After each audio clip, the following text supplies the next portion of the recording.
Bonjour à tous, bienvenue donc sur le Ballon Français. Donc on est une chaîne YouTube qui est spécialisée sur la Ligue 1 et notamment donc on propose à la fois des analyses un peu sur la Ligue globale ou sur des clubs et des actualités.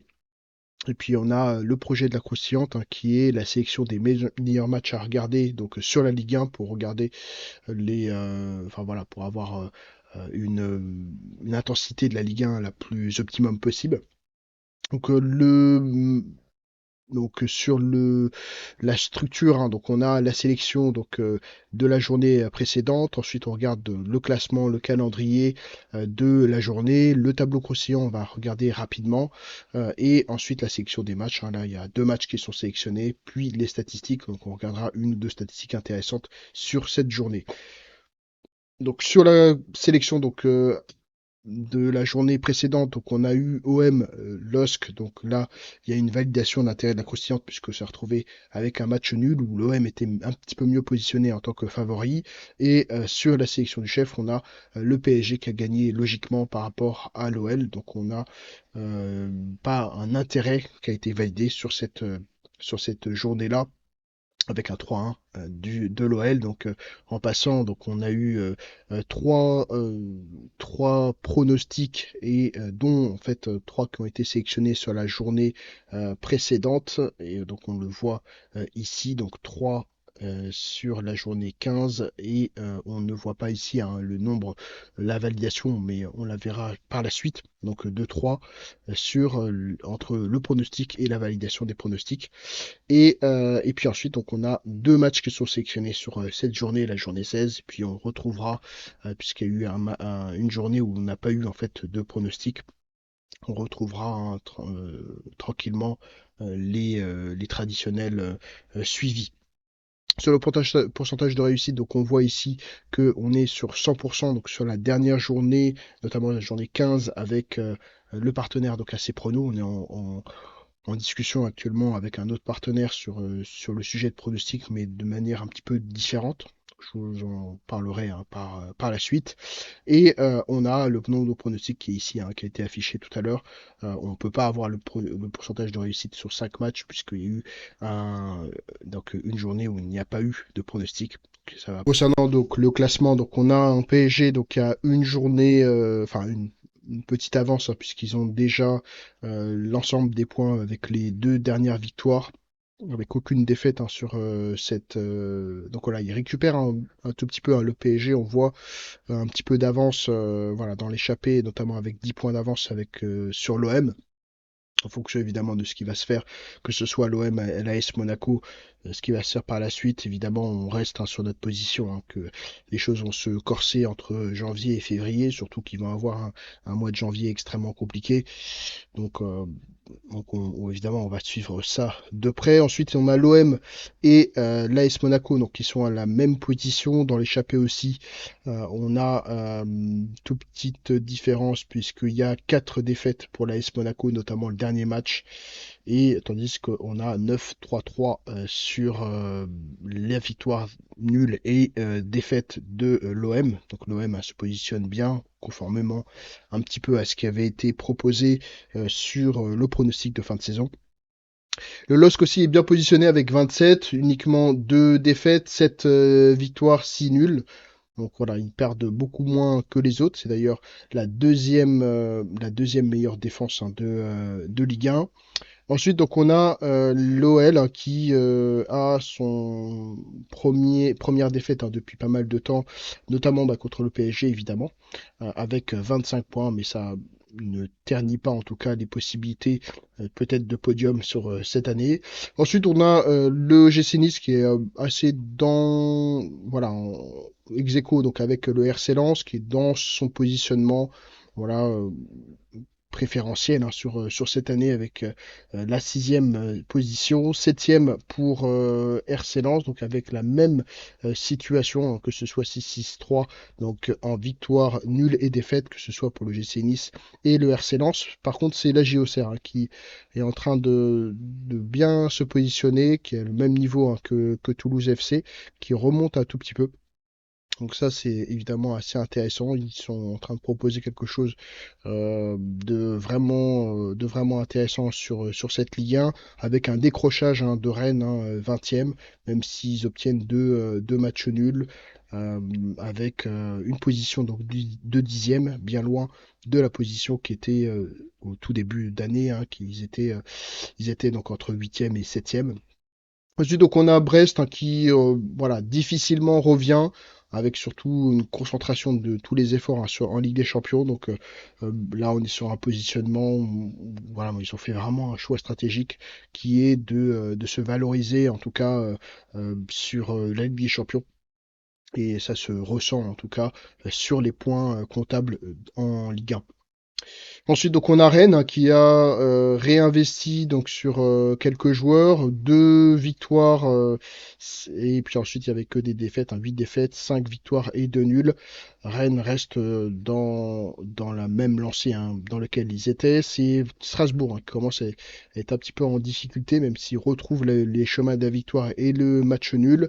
FC Nantes donc est aussi dans la difficulté, quoique, même si Camboiré a été réintroduit. On a maintenant Lopez qui vient en tant que gardien. Donc la FC Nantes a vraiment pas mal d'opportunités sur cette année et heureusement qu'ils ont reconfirmé Camboiré sur cette année, sur cette partie de saison. Ensuite, donc on a Angers qui est en difficulté, comme la SSE, Havre et Montpellier qui n'arrivent pas à se sortir de la situation avec seulement 9 points. On a deux matchs nuls, une victoire depuis Jean-Loup Gasset. Donc là, on commence à retrouver progressivement quelques points ici et là, même si nous, on n'a pas parié sur le fait que Montpellier allait décrocher totalement. Ils ont quand même des possibilités pour pouvoir aller chercher le maintien sur cette année. Donc sur le calendrier, c'est un petit peu particulier puisqu'il y a eu un 4-2 donc face à l'AS Monaco avant les vacances. Ensuite, donc on a donc vendredi soir l'OGC Nice Rennes qui est un match évidemment intéressant, deux formations qui sont très costauds, très solides. Maintenant, même si Rennes est un peu plus dans une situation compliquée, ils sont en train de évidemment non pas se relancer, mais de se lancer tout simplement. Ensuite, on a Langers, SCO et Brest. Peut-être que Brest va pouvoir essayer de récupérer des points. RC Lens Toulouse, match plutôt intéressant. Strasbourg, AG Auxerre, donc peut-être que Strasbourg va essayer de récupérer des points sur cette journée. Puis enfin, OM Havre AC. Donc sur le tableau croustillant, il est présenté comme ça. On a l'équipe, le coach, le classement, la dynamique et l'émotion. On a une note globale donc qui est sur 20. On a la moyenne de l'ensemble des dimensions et puis sur l'ensemble des matchs, 9,59. La moyenne est légèrement en dessous de ce qui était proposé en journée précédente et légèrement en dessous aussi de la moyenne glissante donc sur les deux matchs précédents. Donc ça c'est la moyenne glissante. Ensuite, on a tous les matchs, les 9 matchs. On a, dès qu'on dépasse 2, donc sachant que c'est noté sur 3, remis sur 20 évidemment, mais dès qu'on dépasse le 2, on se retrouve en vert. Dès qu'on est en dessous de 2, de 1 à 2, tout simplement, on se retrouve en orange. Et puis en dessous de 1 sur 3, on est directement dans le rouge. On a deux matchs qui sont sélectionnés ici, même s'il y a eu l'AS Monaco et Paris Saint-Germain qui s'est déjà passé, donc on va pas évidemment le sélectionner. Celui qu'on va regarder, c'est évidemment l'OGC Nice, le Stade Rennais et le RC Lens Toulouse FC. Donc on va voir donc sur le match en entier, en tout cas sur le premier qui a été sélectionné, donc à la croisée des chemins, avec une courbe d'intensité de 3, avec notamment donc 9,59 donc sur la moyenne. On est quand on regarde ici, on est à 11,64 sur 20. Donc c'est plutôt une bonne note. Et on a un décrochage notamment sur deux aspects, l'aspect donc du niveau de l'équipe et le niveau du coach, donc qui sont évidemment au-dessus de l'ensemble des matchs qui sont sélectionnés. Donc on est à 2,05 sur le niveau de l'équipe, 1,69 sur la moyenne, et tandis que le niveau du coach, on est à 2,41 donc sur 3, tandis que la moyenne est de 1,51. Donc c'est vraiment les deux niveaux des deux coachs Donc on rentrera pas dans le calcul de comment tout ça est calculé, mais c'est surtout lié à la performance évidemment de l'équipe et puis tout le bagage technique, le CV on va dire du coach. Tous ces éléments sont pris en compte dans le calcul de la moyenne et la moyenne du coach est entre les deux évidemment puisqu'on a le RC Lens avec un très très bon coach et puis Toulouse un bon coach, mais du coup il y a la moyenne des deux qui est effectuée dans le calcul de la dimension du coach. Ensuite, donc on a sur le classement ici, donc on voit un croisement entre les deux tendances. On a une tendance baissière plutôt pour RC Lens et une tendance haussière pour Toulouse qui est en train peut-être de remonter en puissance progressivement. Voilà, c'est un petit peu plus difficile pour les RC Lens. On verra si on va suivre cette tendance sur cette journée. On a donc plusieurs éléments, donc donc sur les trois derniers matchs, deux défaites de Toulouse, tandis qu'il y a une seule défaite sur le RC Lens qui est en train de progressivement revenir. On a Saïd qui est blessé à Guillard, et puis ensuite on a différentes cotes, donc les bookmakers mettent donc selon donc par rapport à Betclic 1,86 donc pour le Lens qui a le plus de possibilités, surtout qu'ils sont du coup à la maison. Et puis ensuite, on a le match 2, donc défi stratégique avec l'OGC Nice contre Rennes, avec une courbe d'intensité de 2. Quand on regarde, il y a un seul élément qui diffère, c'est notamment le niveau de l'équipe des deux équipes, tout simplement, même si Rennes est dans une situation qui est un petit peu compliquée et particulière.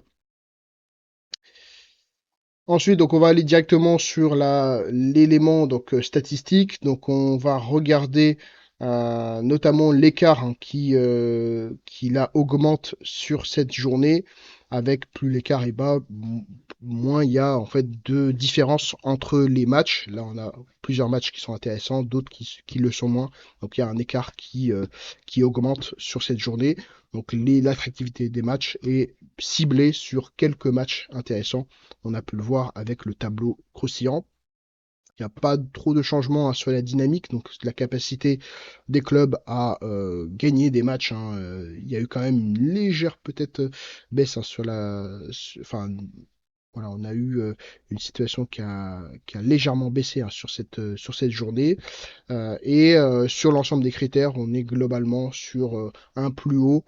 Il y a eu la trêve hivernale, donc il va peut-être avoir des changements sur cette moyenne-là. Donc l'indice d'évolution donc, global, c'est un indice qui regroupe l'ensemble des critères.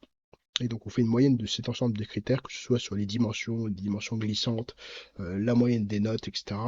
Et ça nous donne en fait un indice global sur l'ensemble des clubs que ce soit sur la dynamique, le niveau des coachs, de l'entraîneur. Ça, c'est évidemment un aspect qui est intéressant à regarder. Et quand on regarde, donc là, ici, il y a juste l'aspect émotionnel, la dimension émotionnelle qui remonte un tout petit peu. Notamment, donc, il y a eu un élément sur le FC Nantes et puis Rennes, qui sont sur la partie notamment donc du mercato sont mis en avant. Et puis, on a quelques nouvelle compétition qui rentre en jeu, donc la dimension émotionnelle est en train d'un tout petit peu augmenter. La dynamique, on a vu, elle a baissé. Le niveau d'équipe de l'entraîneur donc elle baisse légèrement, le niveau de l'équipe reste le même et le classement donc reste assez globalement stable sur le niveau donc du classement. Je rentre pas trop dans les détails sur ce sujet, donc j'attends donc les pronostics de AC Prono. On verra ce que ça va pouvoir donner sur les deux matchs qui ont été sélectionnés. Et puis n'hésitez pas à liker, à vous abonner. Et puis on se retrouve bientôt.